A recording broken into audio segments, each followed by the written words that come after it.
ప్రస్తుతం మనతో కాంగ్రెస్ నాయకులు కార్తిక్ గారు కూడా ఉన్నారు. కార్తిక్ గారు చెప్పండి, మీరు కేంద్రంలో ప్రధాన ప్రతిపక్షంగా ఉన్నారు. కాంగ్రెస్ ఒక బలమైన గలంగా కూడా బయట వినిపిస్తున్నారు. కాకపోతే యువత వాళ్ళకి చెప్పుకోవాల్సినటువంటి సమస్యలు మీతో చెప్పుకోకుండా ఇలా కాంగ్రెస్ జనతా పార్టీ వంటి పార్టీల వద్దకు ఎందుకు వెళ్లాల్సిన అవసరం వస్తుంది? అసలు ప్రధాన ప్రతిపక్షులుగా మీరు మీకు సంబంధించినటువంటి హోదా మీరు ఉపయోగించట్లేదని చెప్పుకోవచ్చా?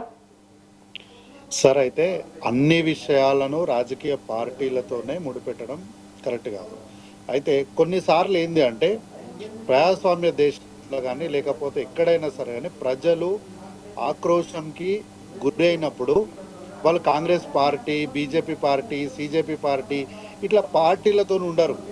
ఆ ప్రజల ఆక్రోశం కట్టలు దించుకున్నప్పుడు ఎవరైనా సరే, ఇప్పుడు మనం స్క్రీన్ పైన కూడా ఒక విజువల్ చూస్తున్నాం, పోలీసులు లాఠీలతో కొడుతుంటే నీకు దమ్ముంటే ఎంతసేపు కొడతావు కొట్టు అంటున్నారు ఆ యువకుడు. సో ఆ యువకుడికి ఎంత ఆక్రోశం వచ్చింటే లాఠీలను సైతం విరవకుండా నిలబడతారు చెప్పండి.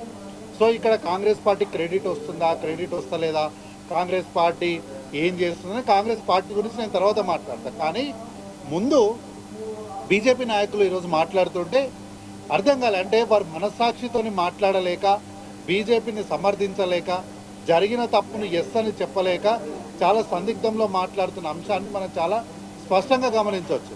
ఎందుకంటే ఆయనే మాట్లాడుకుంటూ మీ నిరసన తప్పు కాదు అంటారు. తప్పు కానప్పుడు లాఠీలతో ఎందుకు కొడుతున్నారు? కొట్టిపోని. ఇప్పుడు మీరేమంటారు? నిరసన కరెక్టే, ఆ నిరసనలో తప్పులే అంటున్నారు కదా. విజువల్లో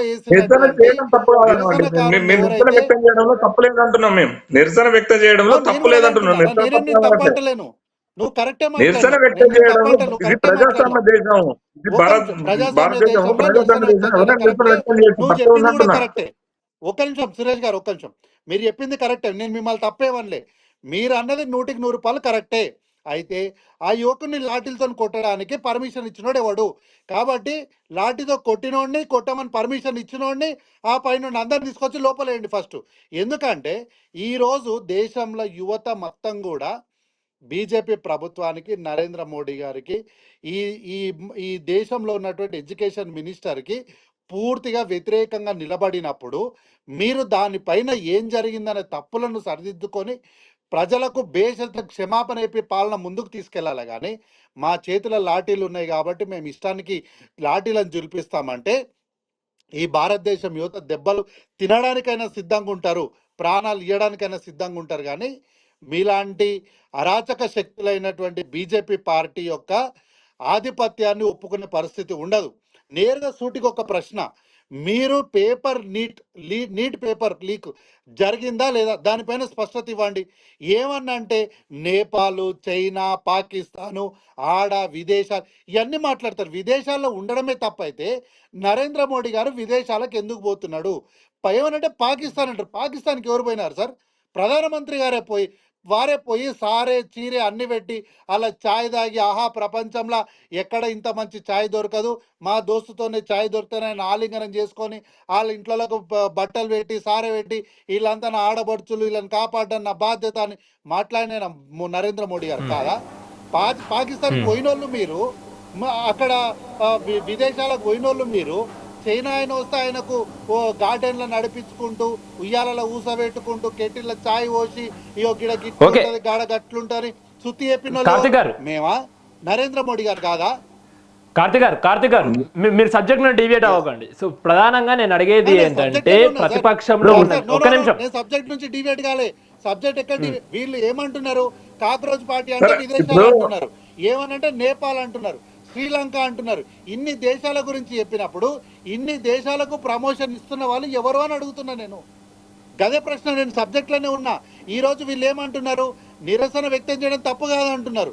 కాక్రోచ్ జనతా పార్టీ వచ్చింది అంటే దానికి మొత్తం పాకిస్తాన్ నుంచి, విదేశాల నుంచి ఫండింగ్ అవుతుంది అంటున్నారు.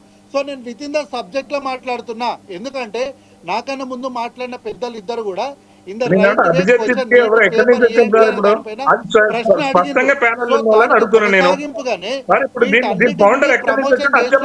అడుగుతున్నా నేను. ఇప్పుడు దీని ఫౌండర్ ఎక్కడి నుంచి వచ్చిండు అది చెప్పండి, ఏ పార్టీ నుంచి వచ్చిండో చెప్పండి. ఎక్కడ ఫౌండర్ ఎవడు? అంటున్నా ఈ దేశంలో యువత అడుగుతుంది, నీటి పేపర్ లీక్ అయితే చనిపోయిన 18 మంది కుటుంబ సభ్యులు అడుగుతున్నారు. మీరు ఫౌండర్ని కొడుతున్నారా? విజువల్స్ లా ఎవరిని కొడుతున్నారు? మీరు యువతను కొడుతున్నారు. అంటే మీరు ఏమంటున్నారు? ఈ దేశంలో ఉన్న యువత మొత్తం పాకిస్తాన్కి బందీ అయిపోయింది, ఈ దేశంలో ఉన్న యువత మొత్తం విదేశాలకు బందీ అయిపోయింది అంటున్నారా? మరి ఇవంతా బందీ అయిపోతే మీరేం చేస్తున్నారు? పుండిగిరాలు బంద్ అవుతున్నారా? మీ ఇంటెలిజెన్స్ వ్యవస్థ పనిచేస్తలేదా? ఏం చేస్తుంది కేంద్రంలో మీరు? కాబట్టి కేంద్రంలో మంత్రివర్గంలో ఉన్నటువంటి వాళ్ళు కొంత పాలన పైన దృష్టి పెడితే బాగుంటుంది. అన్నగారు ఇంతకుముందు మాట్లాడుకుంటూ రికార్డింగ్ డాన్స్లు అన్నారు. ఎవరు సార్ రికార్డింగ్ డాన్స్లు వేసిన వాళ్ళు? ఎవరేసిండ్రు? మీ ఏబీపీ ఆధ్వర్యంలోనే నిన్న రాహుల్ గాంధీ గారు పక్కన సభ పెడుతుంటే దానికి పోటీగా ఆ కార్యక్రమాన్ని నిర్వహించింది మీ ఏబీపీ వాళ్ళే సార్. కనీసం ఈ మాత్రం ఇన్ఫర్మేషన్ లేకుండా వాళ్ళు తైతకలాడిరు, రికార్డింగ్ డాన్సులు చేసిరు అని అంటున్నారు. ఒక్కసారి మీరు, నేను లైన్ మనం అందరం చర్చల్లో ఉందాము, ఒక్కసారి మీరు మీ దగ్గర ఇంకొక డివైస్ ఉంటే నిన్న ఎవరు ఈ రికార్డింగ్ డాన్సులు పెట్టిన వాళ్ళు ఎవరని ఒక్కసారి వార్తలు సెర్చ్ చేయండి. దాని నిర్వాహకులు ఎవరో తెలుస్తారు. కాబట్టి మీరు చేసిన కార్యక్రమాలన్నీ కూడా అంటే ఈరోజు జేపీ నడ్డా గారు కాంగ్రెస్ జనతా పార్టీకి సంబంధించిన శ్రేణులను పిలిపించి చర్చించారు కదా, మరి దానికి అర్థమే లేదంటారా? 100% లేదు. ఎందుకంటే ఈ రోజు జేపీ నడ్డా గారు అంతకు ముందు వరకు ఏమన్నాడు? వీళ్ళందరూ యాంటీ సోషల్ ఎలిమెంట్స్ అన్నారు. అంతకుముందు ఏమన్నారు? వీళ్ళందరూ అర్బన్ నక్సలైట్స్ అన్నారు. ఇంతకుముందు సురేష్ అన్న ఏమన్నాడు? వీళ్ళందరూ పాకిస్తాన్ విదేశాల పెట్టుబడులతోని దేశంలో అశాంతి నెలకొల్పాలంటున్నారు. మరి వీళ్ళందరితో జేపీ నడ్డా గారు ఈ రోజు ఎందుకు భేటీ నిర్వహించినారో వారే చెప్పాలి. కాబట్టి ఏంటంటే ఈరోజు ఎవరైతే సోనం గారు ఆమరణ నిరాహార దీక్ష చేసేటప్పుడు రాత్రికి ఎందుకు ఢిల్లీ కమిషనర్ మారిండు చెప్పండి?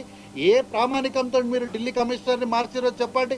సరే, మీరు అరెస్ట్ చేసేటప్పుడు ఆయన ప్రాణానికి ముప్పు ఉంది అన్నప్పుడు మీరు పరదాలు అడ్డం పెట్టి ఆయన కనీసం మీడియా వాళ్ళు కూడా కనీసం ఒక ఫోటో తీయకుండా ఎందుకు జాగ్రత్త పడ్డారు?